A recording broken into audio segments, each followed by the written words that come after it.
In today's video, I'm going to teach you how to hide page title in Elementor. If you're designing a clean landing page or a custom hero section, the default page title at the top can get in the way. The good news is, Elementor gives you a simple built-in way to turn that off without touching code, and that's exactly what we'll do together. First, open the page you want to edit. From your WordPress dashboard, go to your list of pages and choose the one where the title is showing. This makes sure you're working on the exact page you intend to adjust, whether it's a home page, a services page, or a special campaign page. Next, click Edit with Elementor. This launches the visual builder so you can see your page as you work. Waiting for the editor to load fully is important because the setting we need only appears once Elementor has initialized the page and its controls. Once you're in the editor, look to the Elementor panel and click the Settings gear icon in the top left. These page-level settings are different from the controls you use to style individual widgets or sections.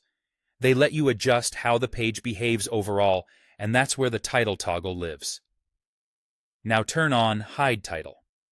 The moment you switch it on, you should see the default page title disappear from the preview canvas.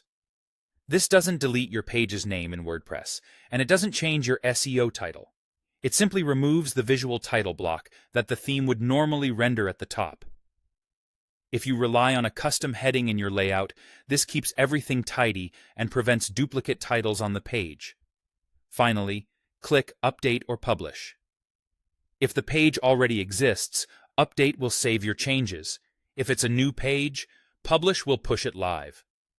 Saving is crucial because the hidden title setting is a page-specific choice. Once saved, the change will persist and load for your visitors. A couple of quick tips before we wrap up. If the title doesn't vanish in the preview, it can be due to how your theme outputs titles. Clearing your site or browser cache often helps you see the change immediately. Also, remember that hiding the visual title won't affect your page's name in menus or in search results. It only controls what displays on the page itself. That's it. You've cleanly hidden the page title in Elementor and kept full control over your page's design.